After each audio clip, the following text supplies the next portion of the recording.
don't wanna live, I just don't wanna go anywhere. Aku cuman mau diem di kamar, aku pandangin vision board aku yang kayaknya udah hancur lah. He was out there with someone else.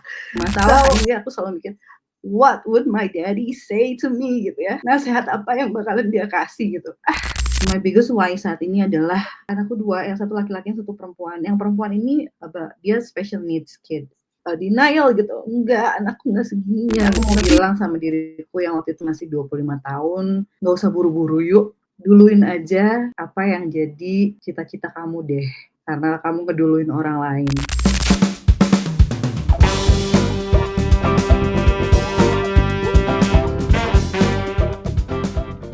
Hi, welcome back to Bold Moves Podcast. I'm your host, Ayu. Dan hari ini adalah hari yang lumayan spesial.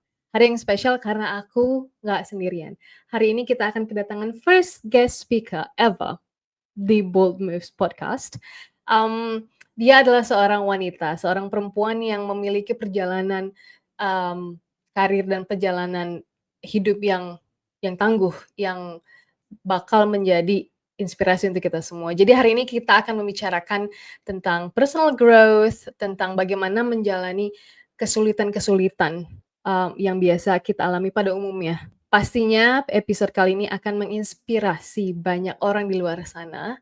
Jadi kita tunggu apa lagi? Kita sambut first guest speaker kita, Adelia Lukman. Halo. Halo, apa kabar? Baik, Ayu, apa kabar? Baik, thank you ya. Makasih udah ngeluangin waktunya untuk duduk bareng ngobrol sama aku. Makasih banget. Sama-sama, makasih udah ngundang nih. Ini ngundang apa ya? Ngomong-ngomong ada apa ya ini ya? Ini jadi kayak podcast yang ke episode 8. Terus ini first guest speaker ever loh. Jadi adalah tamu pertama. Aku paling excited banget. Udah kepikiran dari 3 hari yang lalu nih. Oke. Jadi untuk yang nonton ya. Jadi Adele ini adalah dulunya itu adalah penyiar radio selama 23 tahun. Terus juga pernah jualan brownies ya, viral. Terus waktu kuliah. Terus juga sampai dapat marketingnya udah A+ gara-gara jualan brownies. Dan sekarang adalah Head of Creative Marketing. Nggak kaget lah ya dari cerita yang tadi. Terus sambil memulai role barunya di dunia virtual assistant ya. Yes, betul sekali. Dan hari ini kita akan ngomongin banyak tentang perjalanan hidup dan juga banyak perjalanan karir hidup apapun itu yang berhubungan dengan personal growth. Adele dari yang saya tahu orangnya serba bisa dan nggak gampang nyerah dari cerita yang saya baca. Terus dia juga ibu dari 2 anak. Hidupnya penuh dengan cerita, tantangan, dan mindset-nya itu loh yang luar biasa. Nah, langsung aja kita mulai ya. Ready ya? Aduh, deg-degan nih. Jangan, kita ngobrol kayak biasa aja. Jadi, bicarain tentang personal growth as a woman ya, di Indonesia. Adele pernah mention bahwa Adele adalah seorang late bloomer, ya kan? Boleh share nggak kenapa bisa menyebut diri sendiri late bloomer? Mau share nggak? Oke, late bloomer ini datang dari perenungan yang kayaknya lama ya. Kalau refleksi diri dari usia kayak remaja, terus usia dewasa, udah itu sampai sekarang udah ini masuknya apa ya? Udah hampir dewasa banget. Dewasa banget, baru bayar gitu ya. Karena aku udah masuk di usia 40. Udah 45 loh bulan Desember ya. Dan ya itu, jadi kalau refleksi diri ke masa-masa lalu tuh rasa-rasanya kenapa ya kok dulu tidak seaktif sekarang. Justru aktif-aktifnya tuh baru pas masuk usia 40 loh gitu. Dulu itu santai banget. Iya, really. Jadi dulu tuh kayak masa remaja itu dihabiskan cuman kayak setiap pulang sekolah, baca komik, di kamar buka diary, denger radio, puter-puter kaset, rewind-nya pakai pensil gitu kan zaman tahun 90. Sama aku juga dulu masih sekarang usia 33, hampir 34 kan. Jadi masih yang habis pulang sekolah tuh kayak muter-muter kaset terus ngapa-ngapain kayak imajinasi gitu aja. Iya kan? Kayaknya zaman dulu emang mungkin vibe-nya seperti itu ya gitu. Belum ada yang kayaknya budaya hustle anak muda tuh belum ada gitu. Which is itu jadi sedikit penyesalan juga sih gitu. Tapi ya Padahal ada juga sih yang generasi, seangkatan aku tuh yang dari muda juga udah mulai bergerak ya. Itu yang bikin aku Masuk. merasa, "Kayaknya aku telat deh, kayaknya aku late bloomer deh." Mulai dari soal fisik, aku nggak begitu kayak terlalu seneng dandan gitu ya.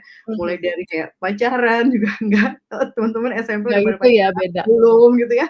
Terus juga sampai ke urusan, ya aku, dianugerahi, 2 putra dan putri itu juga baru di usia 35 tahun. Which is itu kayak Oh, kalau untuk orang Indonesia kan udah kayak telat banget udah ya. kayak ya beda kan Biasanya ya ini iya, budaya biasanya kita. umur 20 tuh udah pada punya anak, sedangkan aku belum gitu. Kemudian, iya masih banyak hal-hal yang nggak aku pikirin gitu di usia 20. Baru kepikirannya 20, 30 ya? setelah masuk ke, late 30 dan masuk ke awal 40-an gitu. Jadi ya itulah yang aku anggap diriku sebagai late bloomer ya gitu, karena baru ngerasa mekar mekar blasfeminya tuh di sini sekarang Mekarnya gitu. pas usia. Tapi itu lebih kayak menginspirasi loh, soalnya kan banyak orang kayak, "Ah, gimana aku mau start over di waktu aku udah 40," gitu. Mhm, Padahal nggak ada kata terlambat gitu kan untuk memulai sesuatu yang kita kita mau kerjakan gitu. Karena kan orang mikirnya, "Oh, mulailah waktu kamu muda," gitu.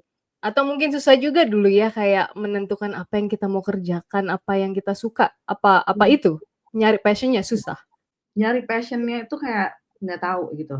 Jadi Mhm. dulu memang, aku dibesarkan di tengah keluarga yang membebaskan ya gitu. Jadi nggak kayak diarahin, sementara anak tetangga atau teman-teman sekelasku kalau pelajaran tuh bener-bener ditongkrongin sama orang tuanya gitu kan ya. Kalau lagi ujian tuh bener-bener, iya di sini orang tuanya, sini anaknya gitu, "Ayo belajar," gitu. Aku tuh nggak, dibebasin banget.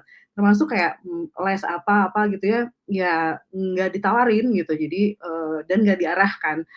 Nah, jadi, I'm having such a hard time to find apa sih gitu ya, sebenarnya Relate banget buat sih sebetulnya. aku heeh, aku tuh bisa apa sih gitu. Aku tuh cocoknya ke mana sih, nggak tahu gitu ya, cuman kayak go with the flow-nya tiap hari ngejalanin apa, termasuk pada saat kuliah itu masuk Vkom, aku cuma ikut-ikutan aja, Ayu. Jadi kayak lihat kakak kelas.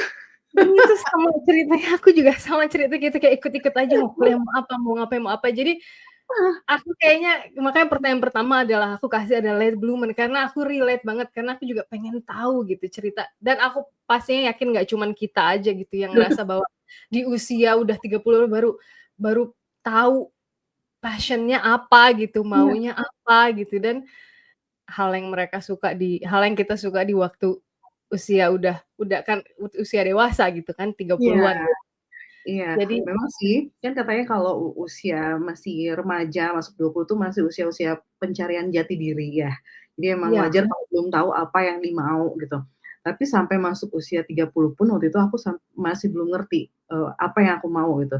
Sehingga, mmm, pas udah masuk Vkom tuh gara-gara ikut-ikutan kakak kelas yang udah lulus heeh, duluan dan masuk sana, terus kayaknya tiap datang ke apa, alumni nih kan nongkrong di, SMA alma mater ya, dateng gitu ya, bawa kamera gitu, "Keren amat ya, kayak aku mau dia kuliah di Vkom mau bawa kamera, aku mau ikutan juga." komunikasi Setelah itu ya.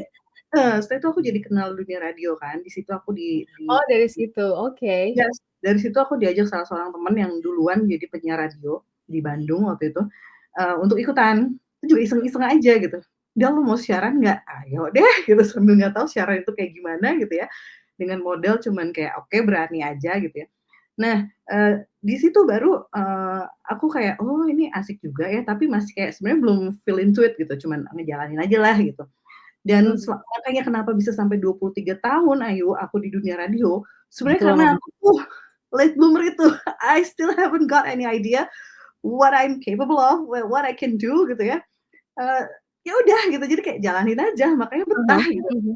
Sampai kayak mamaku dulu bilang, "Kamu tuh ya coba kayak temen-temen kamu deh, kerja di bank kek," gitu ya, "kerja Iya yang bener." pasti itu ya kerja di banknya pasti kerja di bank itu, kenapa kenapa nggak kerja di bank aja gitu kayak atau kenapa nggak jadi dosen gitu, pasti Nah, itulah dari orang-orang tua tuh 2 itu sih yang paling sering tuh yang paling sering. iya Kalau bener. turning point-nya tuh kapan dong? Kalau gitu dari yang merasa bahwa, "Oh ini aku nih Adele nih sekarang, aku tahu potensi aku apa, aku bisa, eee, melakukan sesuatu." Dari Mhm. di mana sih turning point-nya dari yang go with the flow, ngikutin arus dan akhirnya kayak, aduh kok apa ada turning point-nya gitu? Turning point-nya adalah setelah melalui berbagai badai kehidupan gitu ya. Mhm. Kemudian kayak muncul nih, yang namanya the power of kepepet di mana aku harus struggle, aku harus menemukan satu jalan lagi untuk, provide, untuk dapat extra income dan sebagainya. Ketemulah aku sama berbagai jenis, kegiatan, marketing ya. Iya iya iya iya iya iya. Pasti ini Biasanya the power of kepepet itu emang paling turning point yang paling paling kuat ya, yes, untuk tahu di mana potensi kita yang sebenarnya. banget. Jadi begitu kita dihantam jatuh sejatuh-jatuhnya, justru itu kayak, wah dipaksa banget untuk nemu, "Hei kamu mau apa?" Gitu ya. Itu tuh aku sampai satu buku tuh penuh, dengan tulisan, aku tuh bisa apa aja, aku bikin list gitu ya. Aku bisa ini, Nice. aku bisa ini, aku bisa ini, aku nggak bisa ini, aku nggak cocok itu tuh di-list semuanya, bener-bener di-list dan aku baca lagi, apa ya yang kira-kira bisa bisa nih gitu ya, bikin aku bangkit gitu. Jadi, ya itu, terus terus yang sebenarnya ini lucu sih ya, ini banyak orang yang menghindari yang namanya multi level marketing ya, Ayu ya, tapi Mhm tenang aku mhm. sekarang udah enggak kok. Iya Tapi iya, pada takut pernah gitu juga kan. kok kejebak itu, aku juga pernah. Jadi nggak no shame di sini nggak ada judgement, ya kan. Oke cuman ya, Itu adalah perjalanan gitu dan perjalanan. satu lagi, aku mau bikin poin banget, Mmm, ditulis. Itu yang orang-orang nggak pernah aku selalu bicara sama orang, aku punya ide ini, aku punya iya, ini." Tapi ternyata yang ngebikin itu berjalan adalah begitu itu physical, itu kayak di depan kita gitu, ditulis, itu yang, "Oh, ini loh ide-idenya, oh ini loh yang aku bisa." Begitu kita bisa ngelihat, begitu kita tulis apa yang ada di kepala kita, ternyata dan itu tuh yang merubah ide jadi aksi, iya nggak sih? kita nanya ke teman terdekat, Ke bener orang nggak sih?" ya. "Menurut kamu bener nggak sih aku tuh jago ini?" Gitu ya. "Menurut kamu kualitas yang, kamu lihat dari aku tuh apa aja?" Nah itu juga bisa nanya ke temen gitu ya, tapi temen yang emang kita percaya banget ya gitu. Iya iya iya, Tuh, atau sama kayak partner. self reflection ya, itu Kayak penting gitu. banget sebenarnya. Jadi Penting banget. kayak kayak, kita tahu kayak, seakan-akan kayak cari strength dan weaknesses kita juga dengan nanya ke orang terdekat gitu dan kita perlu tahu Mmm, karena mana nih yang perlu kita asah, mana yang aku harus ilangin gitu, mana yang dan itu tuh termasuk personal growth ya karena kita tentang kita gitu, gimana iya. kita mau mau maju, mau berkembang gitu. Iya, jadi Mhm. aku salah satunya pernah ngobrol sama sahabat ya gitu, biasa curhat gitu, terus dia tuh sampai ngomong gini, "Ih Adele ya," gitu, "seandainya ya," jadi sebenarnya bukan sahabat sih, sama mantan pacar ya. Ngo Zaman Facebook dulu ketemu lagi, terus ngobrol lagi gitu, terus kayak terus dia Iya bilang, ya. "Del ya, seandainya lu masih sama gua ya," gitu, "lu kayak udah gua kembangkan potensinya, tahu nggak sih kamu tuh punya potensi yang 2 kali lipat, dibanding sama, average woman." Dia bilang gitu. Wah, itu kan meningkatkan boost banget ya, mana yang ngomongnya mantan lagi Terus gitu. Itu itu kejadian salah satu kejadian lucu lah ya, dalam kehidupanku yang ternyata ya meningkatkan ya rasa percaya diri untuk, "Oke, aku harus menemukan gitu, jati diriku di usia yang udah nggak muda lagi." Gitu. Dan kalau tadi balik lagi ke cerita si multi level marketing itu ya, Ayu, mhm kenapa mhm. aku mention itu, karena di situ walaupun aku cuma sampai ke titik yang agak lumayan lah prestasinya ya, tapi yang aku dapat adalah ada banyak sekali ilmu-ilmu untuk, self growth-nya, Ya, kemudian juga aku menemukan bahwa, oh di sini aku diakui, gitu. Waktu 23 tahun aku di radio, aku tuh selalu merasa kayak kurang, di bawah bayang-bayang bayang-bayang. penyiar-penyiar lain yang lebih keren, gitu ya. Jadi I'm nothing, I'm just an ordinary announcer, penyiar Aha. yang tipenya biasa aja gitu, nggak yang shining, Average waktu itu mikirnya.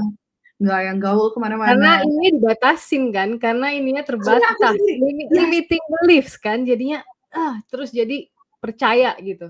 yes, itu sebenarnya aku sendiri yang batasin, sekarang aku baru tahu gitu ya, ada yang namanya limiting belief itu, gitu. Dulu tuh aku selalu mikir gitu, jadi tiap ada kayak event apa, "Ah, nggak, aku mah di belakang aja, aku mah bagian aku seksi konsumsi aja," gitu ya, Mhm. nggak pernah mau tampil ke depan gitu. Padahal Padahal potensinya di situ gitu.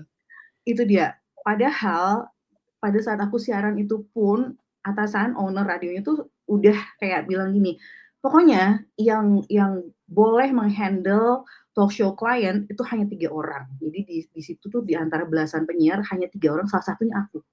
Aku tuh udah dipercaya kayak gitu loh, tapi akunya Itu dari sendiri tuh sign-nya udah ada depan mata padahal ya? oh my god Sinyal gitu.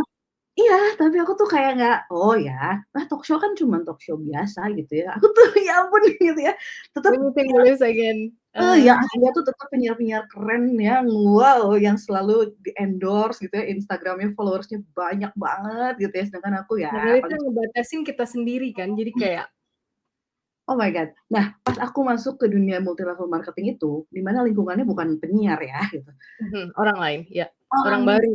orang baru, skill aku tuh diakui banget Ayu, di-acknowledge banget, "Wih Adel presentasinya keren banget ya."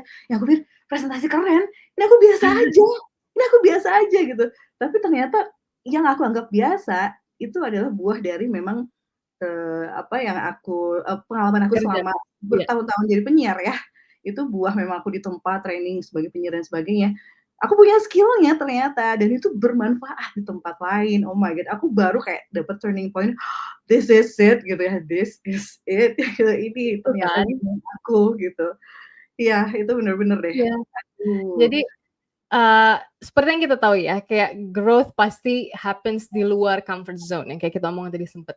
Eee, ini agak dalam sih pertanyaannya. Jadi, pernah nggak ngerasa kayak completely lost, kayak pasti pernah dong, cuman, pernah nggak ngerasain kayak berada kayak uh, di lowest point of your life yang kayak, ini gelap banget, kayak dark times dan oh, this is it, ini yang lowest point of my life. Ada nggak? Bisa nggak ada satu atau 2 yang diceritain gitu?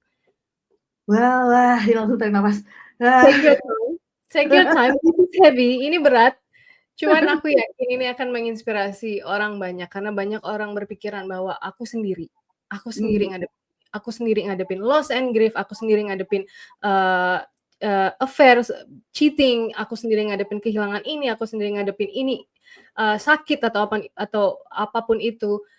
Cuman dengan kita ngobrol, being mmm. vulnerable kayaknya akan ngebantu, akan menginspirasi orang yang merasa bahwa dia sendiri. Iya, banyak sih ya sebenarnya. Sebenarnya kalau kayak dijadiin sinetron laku nggak ya ini ya? Laku apalagi kalau jadi buku mungkin. Kayaknya lumayan juga ya nanti dapat royalti ya. Jadi, kalau kamu tadi mention pernah sakit, aku pernah sakit dulu, aku pernah ngalamin sampai nggak bisa bangun banget, ada masalah di tulangku ya, itu waktu usia 20-an sebelum menikah. Itu sampai, wah struggling banget, tapi, dengan bantuan orang tua gitu ya, teman-teman, sahabat-sahabat, aku bisa survive. Jadi nggak tahu kenapa nih, mungkin gara-gara dulu aku cheerleaders ada trauma yang nggak dirasa, tulang belakang aku tuh dempet hampir kayak mau putus gitu loh, gitu. Jadi aku nggak bisa bangun, harus pakai penyangga selama kurang lebih 2 tahun, tapi, 2 tahun.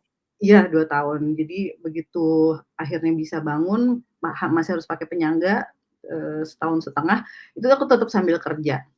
Masa gelap kedua adalah jadi well, actually aku menikah tuh udah 2 kali Ayu ya. Yang pertama aku gagal. Jadi dulu aku sempat, merelakan karirku yang lagi meningkat demi untuk, merelakan karir suamiku yang dulu, untuk lebih naik. Dia dikirim keluar keluar Pulau Jawa untuk megang satu perusahaan, aku ikut gitu ya. Aku relakan, aku waktu itu baru diangkat juga jabatannya lumayan, ya udahlah gitu ngalah untuk dia. Mhm. Terus saat aku lagi di sana, eee, ayahku meninggal dunia. Jadi Oh, itu juga satu masa gelap banget gitu ya, bayangkan jadi terpisah itu dari ayah bersamaan ya? iya, jadi aku tuh, 2 bersaudara, adikku beda 9 tahun. Waktu itu aku berarti pas di sana usia berapa ya, tahun tahun 2001-an, 2002-an gitulah.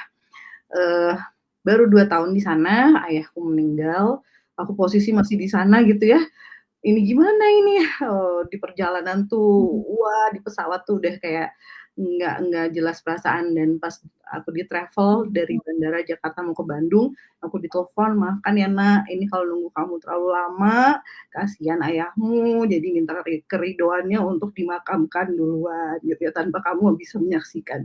Wah, itu dulu aku yang kayak, oke. Tapi justru karena aku nggak bisa lihat gitu ya, sampai sekarang pun aku ngerasa, oh ayah tuh ada, cuman lagi keluar kota seperti biasa gitu, lagi dinas Iya gitu ya. iya iya iya iya. Iya kan?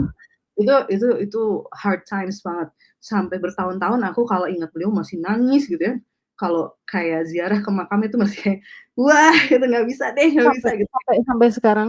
Iya, kalau sekarang alhamdulillah udah mulai ya, udah mulai bisa, cuman kayak, mmm, paling kalau kayak lagi ada masalah atau agak stres, aku selalu kayak ngebayangin, what would my dad say ya gitu about this, because he always has something to say gitu.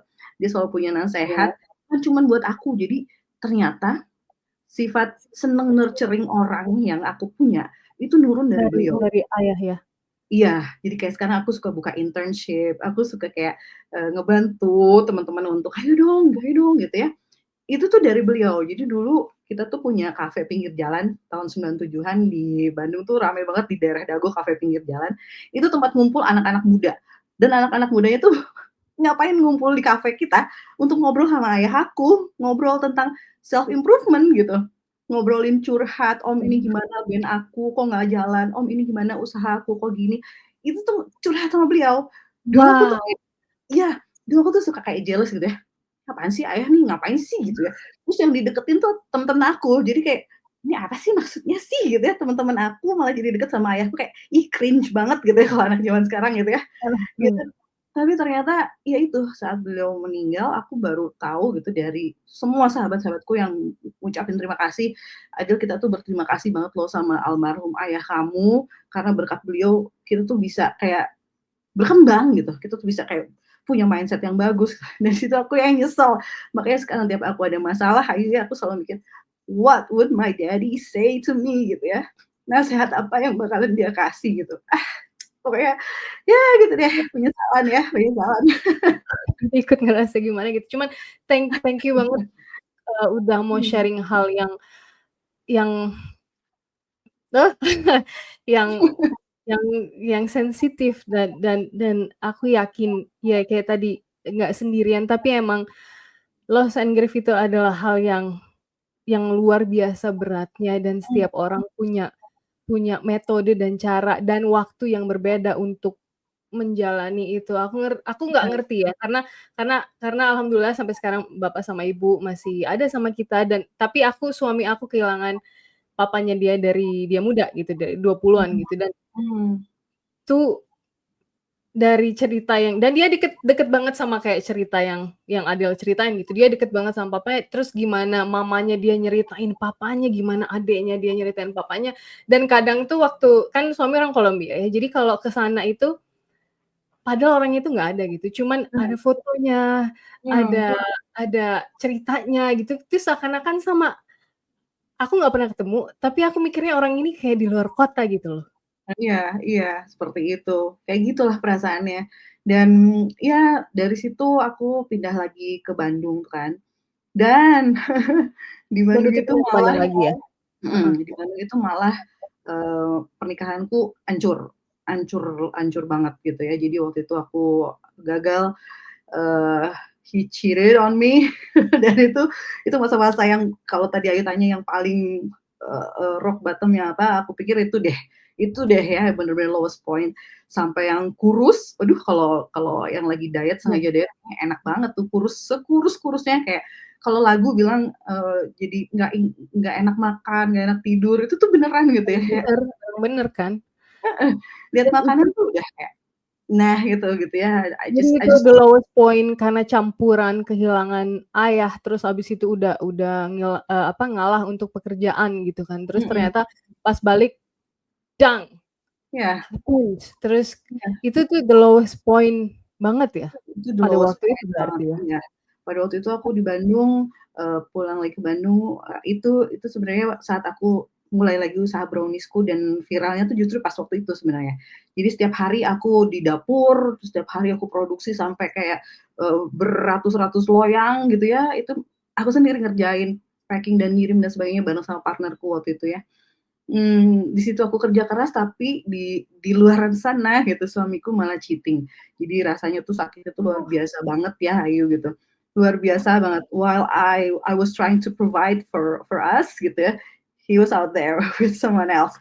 So, ya itu bener-bener kayak, sudahlah the end gitu. Tapi ya, despite all kayak, ini mungkin nggak sih aku menang, aku dengan egoku aku ingin memenangkan battle ini, aku tetap megang prinsip bahwa kalau sekali aja pasangan kamu cheating, itu dia pasti akan lagi. So, nggak ada kata maaf.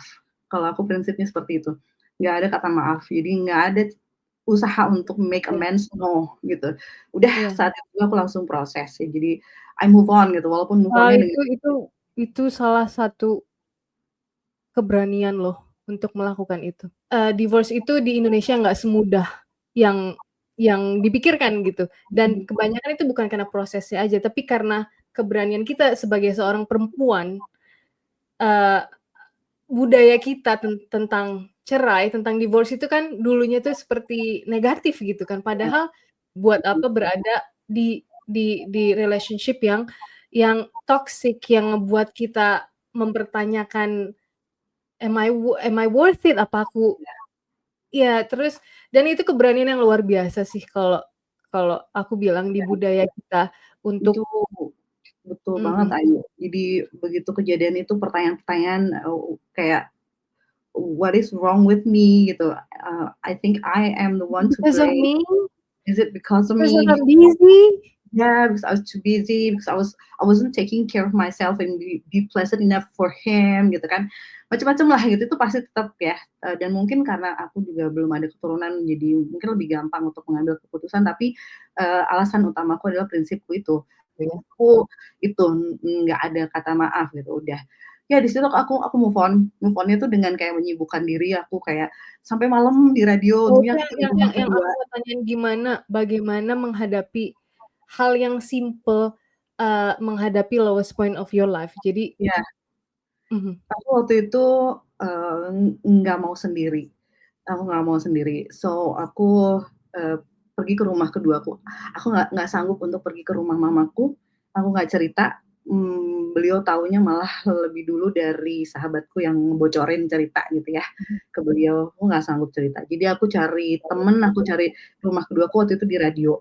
Aku stay sampai malam di radio gitu ya, ngobrol sama mereka, and then aku mencari harapan baru. Waktu itu harapan baru aku adalah apply scholarship. Aku ngejar beasiswa, mhm. di usiaku yang waktu itu udah kayak 30 gitu ya, udah 30-an gitu. Aku ngejar beasiswa tuh, Ayu, itu yang bikin aku semangat lagi. Jadi wah semua, bikin esai, nyiapin semua surat-surat, that Iya, was what kept me going, karena aku punya harapan, aku mau kabur ke luar negeri jadi gitu ya. jadi ada secerca harapan untuk move on gitu. Jadi ada Iya. alasan untuk, "Aku mau move on," harus ada cari alasan nih. Iya iya. Jadi, alasannya adalah aku punya harapan baru nih bahwa aku bisa kabur ke luar negeri, get away from all this and start a new life gitu. Kemudian aku, banyak ngobrol sama keluarga pada akhirnya gitu ya, terus, sepupu-sepupu semua juga ngajakin aku liburan, menghibur gitu ya, terus kayak, Support akhirnya system ya? support system itu benar. Jadi pertama kita bikin, harapan baru untuk kita Harapan sendiri. baru, satu, kedua support system. Dia support system dan jangan pernah sendiri, cari temen gitu ya, cari temen. Cari a safe home yang bisa melindungi kamu gitu. Habis itu aku jadi sering, main lagi, ketemu lagi sama si mantan. Oh, Jadi, it doesn't take long for me to remarry, balik lagi aja deh sama si ini gitu ya, karena dia ternyata belum nikah loh, dan dialah yang sekarang jadi oke. suamiku sekarang. Oh, oke. I didn't expect that, oke. Oke, jadi ketemu lagi sama sama mantan, terus akhirnya Iya, sekarang udah punya 2 anak ya? sekarang akhirnya udah punya 2 anak. Hah, gila kalian perjalanannya kenapa nggak dulu aja sih gitu ya?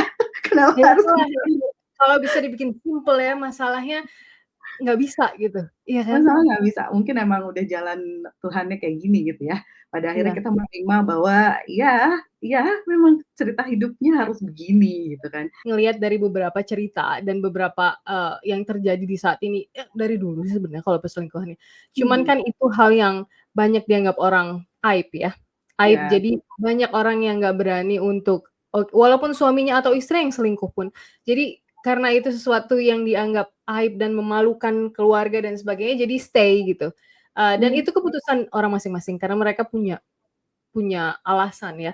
Cuman mhm. menurut aku untuk say no, tiba-tiba nggak lagi karena ini udah kamu rusak gitu, apa yang akan terjadi. Jadi kayak bukan mengantisipasi sih, maksudnya jadi kayak ada boundaries-nya aja gitu, kayak Mhm. oke, pernah ngobrol biasa gitu tiba-tiba ngomong ke arah kalau misalnya nih, kalau misalnya ada salah satu dari kita, apa yang kita lakukan? Jadi kita tuh udah kayak ngebangun boundaries kayak sampai sekarang pun kita menghormati boundaries itu karena kita udah bilang pada waktu itu, "Oke, kalau misalnya itu terjadi, ya kita nggak sama-sama lagi." Jadi dulu di kamarku aku tuh punya kayak vision board terpampang kan gitu ya. Begitu kejadian itu, aku tuh kalau kayak bangun kayak, I just don't wanna live, I just don't wanna go anywhere, aku cuman mau diem di kamar, aku pandangin vision board aku yang kayaknya udah hancur luluh lantak semua cita-citaku, aku sobekin itu semua, ayo sobek sobek sobek, that was really the hardest time of my life gitu. Jadi, wah aku sobek seolah-olah aku ya udah hancur aja kehidupannya udah nggak ada apa-apa lagi gitu ya, bahkan harapanku di vision board itu pun aku rasa waktu itu udah nggak mungkin tercapai. Jadi aku cuman kayak duduk, diam gitu, tapi terus nggak bisa nih gitu, nggak bisa nih, aku bakalan gila kalau kayak gini gitu ya. Dan, kalau nih bisa kembali ke masa lalu nih misalnya, eee, apa sih yang akan Adele sampaikan ke 25 tahun Adele? Ada nggak sih hal yang mau disampaikan? Hmm, mmm, 25 aku waktu itu ya udah di radio, aku udah punya cita-cita bahwa, aku nggak mau kerja kantoran, aku mau kayak gini aja dan punya usaha sendiri. Mhm. Aku mau bilang sama diriku yang waktu itu masih 25 tahun, "Nggak usah buru-buru yuk." Apa sih yang dikejar dengan buru-buru menikah? Nggak usah buru-buru, duluin aja apa yang jadi cita-cita kamu deh. Sebelum terlambat, sebelum akhirnya ada batasan usia dan akhirnya kamu menyesal nggak bisa ngejar itu, karena kamu ngeduluin orang lain. Mmm, ya, kejar dulu, duluin dulu diri kamu aja, gitu. Dan sebenarnya waktu itu juga kamu udah tahu kok, kamu bisa apa, kamu cocoknya ngapain, tapi ya itu ya itu Wah, ya. jadi itu lebih kepada self love ya. Itu penting banget untuk di usia 20-an ya, karena, banyak wanita di usia 20-an, 23, 25, itu belum bisa mencintai dirinya sendiri sehingga begitu dia dicintai orang lain, dia nggak tahu gimana seharusnya dia diperlakukan gitu, karena dia pun, belum punya self love yang mendalam ke dirinya sendiri gitu. Dan ke cewek-cewek yang sekarang usianya 20-an, kembangin dulu self love kamu sebelum, eee, kamu jatuh cinta atau sebelum kamu, eee, merambah ke dunia pernikahan gitu, karena itu akan nunjukin gimana kamu menghargai diri kamu sendiri sebelum sebelum dicintai sama orang lain gitu. Harus know your worth ya, itu tuh Know bener-bener your worth, dari buku yang aku baca, kalau perempuan itu katanya otaknya fully developed itu di usia 29, 30, dan itu di mana mereka mulai, mmm, mengerti trauma yang mereka alami dulu, mengerti that's why patah-patah ya. hati, karena di waktu usia otaknya udah develop fully, socially, cognitively, ya itulah kenapa kalau zaman sekarang orang nggak menyarankan nikah kayak waktu umur 17 tahun, 18 tahun Mhm, kayak zaman dulu, karena mhm, selain ekonomi juga karena otak kita belum berkembang dengan penuh. iya. Aku punya pertanyaan nih, boleh nggak aku tanya, what is your biggest why? Gitu, kenapa sih why dalam artian kenapa ma mau menjadi Adele yang setiap harinya ingin lebih baik gitu? Apa yang Adele alami ya, yang keputusan yang diambil itu keputusan yang berbeda loh sama wanita-wanita general pada umumnya gitu. My biggest why saat ini adalah untuk bisa ngasih warisan untuk anak-anakku. Karena aku punya anak di usia 35 tahun. 35 tahun baru baru punya anak yang pertama gitu ya. Mmm, Anakku sekarang umur 9 dan umur 7, aku udah 45. Kalau mereka umur 20, aku udah umur berapa? Udah jompo ya gitu.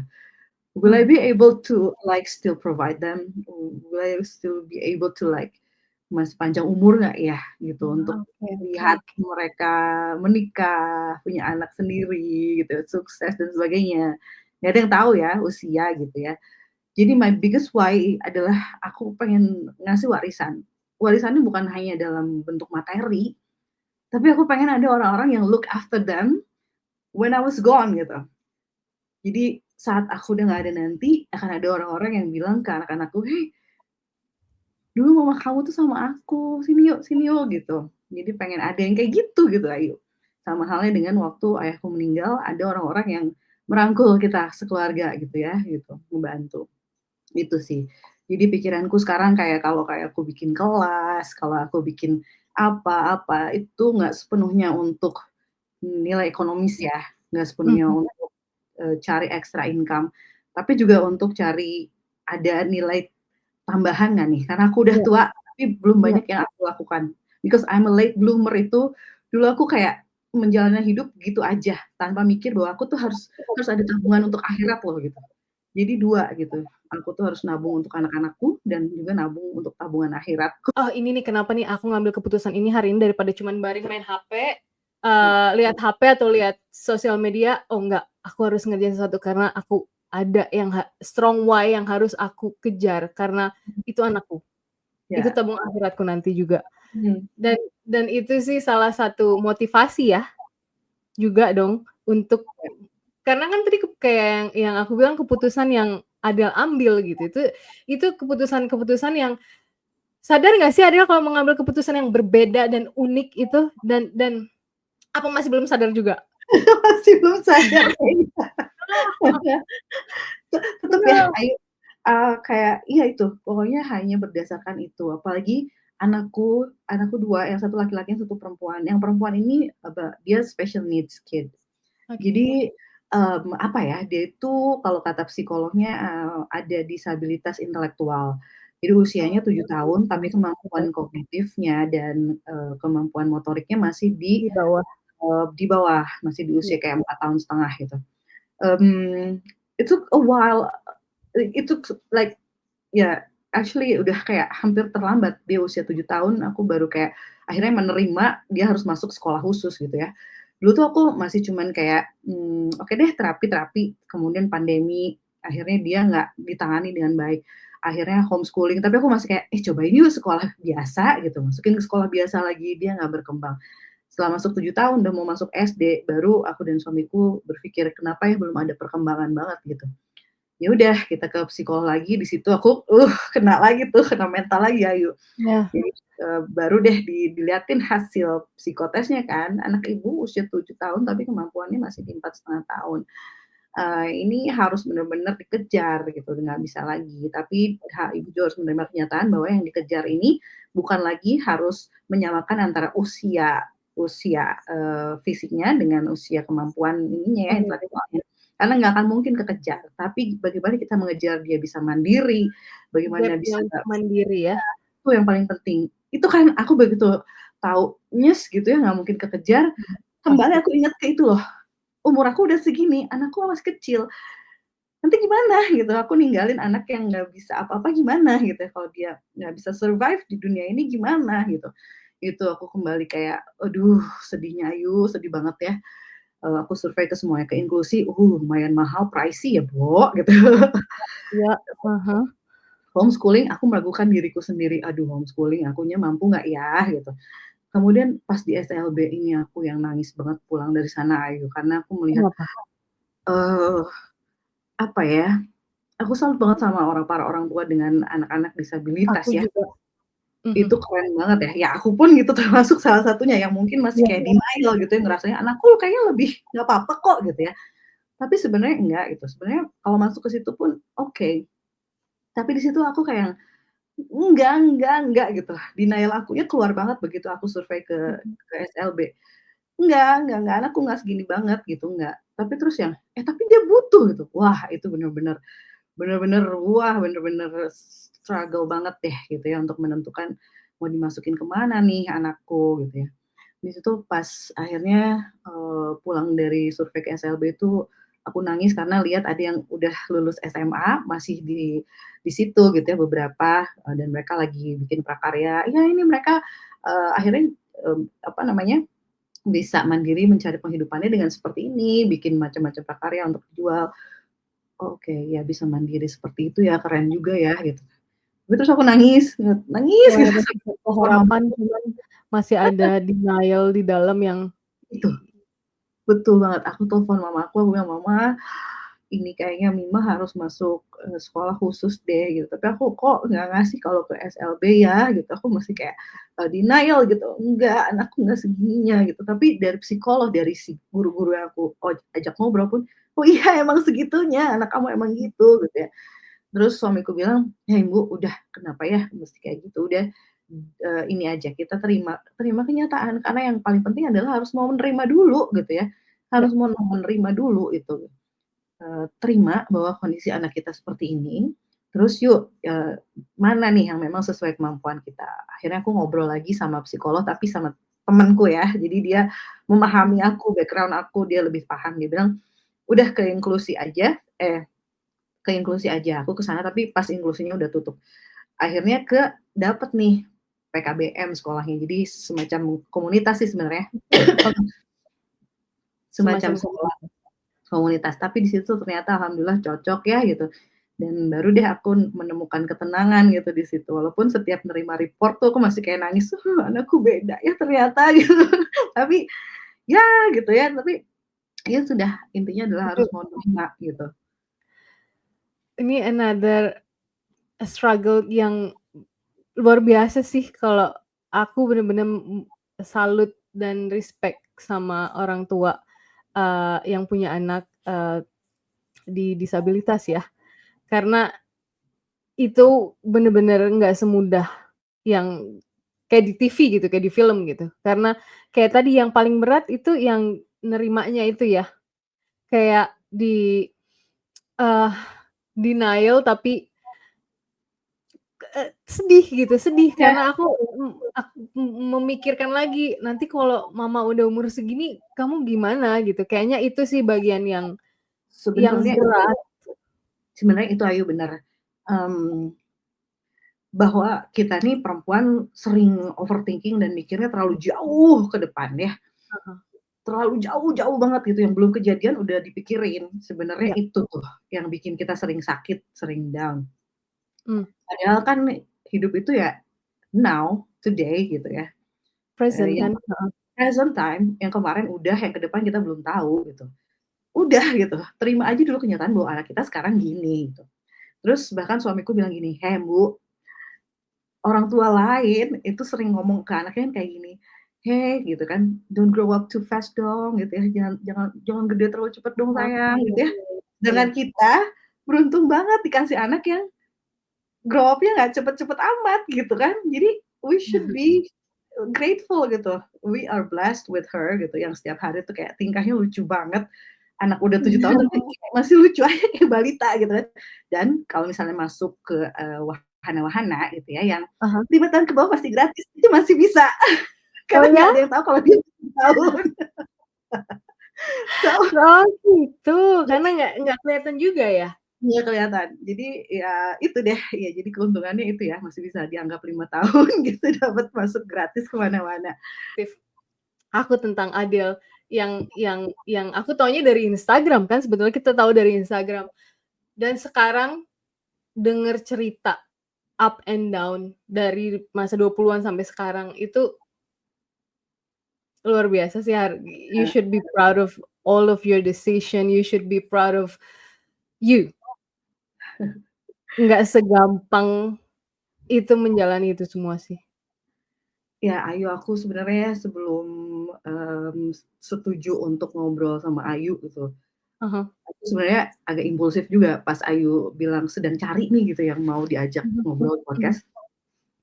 I immediately texted you and said, "Wah mau nih," gitu kan ya. Tapi abis itu aku tuh mikir lagi sebenarnya, yakin Oh nih ya? deh iya, aku tuh yang yakin nih mau cerita gitu ya. Karena ini kan, jejak digital loh ya. Someday your kids will watch this and will know the story of their mothers gitu kan. Yakin nih mau My diceritain gitu. brave mother. Exactly, my brave mother is not nggak cuman kayak, oh cerita ibuku ngomongin aku, tapi ini cerita tentang gimana seorang ibuku pengertian ini yang aku bayangin, gimana seorang ibu yang tiap hari aku lihat itu kayak ibuku aja gitu, ternyata perjalanannya seperti itu. Itu pasti sesuatu yang membanggakan untuk anak-anak, ngelihat ibunya strong woman yang ngambil dari cerita divorce, dari cerita ini, nggak tahu passion-nya apa, sekarang sekarang bisa jadi bicara di Instagram, punya jadi, head of creative marketing, jadi belum ini sekarang ya, 5 tahun ke depan kan bakal lebih besar lagi gitu, 5 tahun ke depan kan Amin. insya Allah akan menjadi Adele yang lebih besar lagi karena strong why-nya tadi kuat banget kan. Dan aku pikir obrolan kita sore ini tuh bisa menjadi inspirasi bagi wanita-wanita lain gitu yang mengalami, kesulitan-kesulitan di hidupnya yang aku yakin banyak kok, banyak wanita di luar sana yang ngerasa sendiri dan sekarang kalau nonton perempuan yang berani, vulnerable menceritakan kehidupannya dia dan itu bukan aib, itu adalah sebuah pelajaran yang bisa kita ambil hikmahnya gitu loh. Ya, in the end aku hanya ingin, I just wanna be enough gitu ya. Jadi kayak, anak-anakku menganggap, eee, bahwa Ambu Adele itu adalah ibuku dan aku cukup menerima kasih sayang dari dia. Aku hanya ingin suamiku bilang, Adele itu istriku dan ya dia istri yang cukup buat aku gitu. Aku pengen kayak keluargaku semuanya acknowledge aku bahwa ya dia saudara yang cukup buat kita semua gitu. I just wanna be like enough gitu. Ya gitu aja gitu. Kayak udahlah gitu apalagi yang dicari ya gitu. Haiya Mhm. gitu ayo. Berat ya, deep ya sore ini. Cuman ya itu, sebelum kita tutup ya, satu lagi nih. Jadi, talking about inspiring other women ya, ada pesan khusus nggak untuk perempuan-perempuan di luar sana yang yang sedang di ujung nih, baru mau belajar ngambil resiko, baru mau Mhm, belajar, being brave, baru mau belajar aku mau ngejar mimpiku yang dulu sempat hilang gitu, karena kebanyakan budaya di Indonesia adalah kebanyakan perempuan yang apalagi yang sudah nikah, aku mau memberi semua yang aku punya untuk keluarga dan suamiku, aku nggak apa-apa, aku di belakang aja. Tapi ternyata potensinya luar biasa gitu. Jadi ada nggak pesan khusus untuk perempuan di luar sana, untuk perempuan-perempuan di luar sana yang mau maju, yang mau belajar untuk ngambil resiko? iya. Aku tahu kondisi kita beda-beda, aku tahu setiap perempuan punya karakter masing-masing, ada yang memang dari sananya impulsif seperti aku gitu ya, apa-apa tuh main hajar aja gitu ya, nekat aja dulu gitu. Ada yang memang semua penuh pertimbangan, semua harus ada mitigasi resikonya gitu ya, diperhitungkan baik-baik. Tapi bener-bener deh, kalau memang kita udah kepikiran sesuatu dan sesuatu itu berawal dari niat yang baik, ya diluruskan niat itu, dimantapkan niat itu, lalu nggak usah terlalu banyak mikir, jalani dulu gitu. Jadi dengan menjalani, dengan kamu tahu dapet experience-nya, akhirnya kamu akan bisa adaptasi. Akhirnya kamu sendiri yang akan nemuin termasuk saat aku jadi virtual assistant Ayu, itu juga nggak kebayang bisa kerja sama orang-orang dengan time zone yang bedanya sampai 12 Berbeda. jaman gitu ya. Dulu tuh kayak, "Mungkin nggak ya?" Gitu.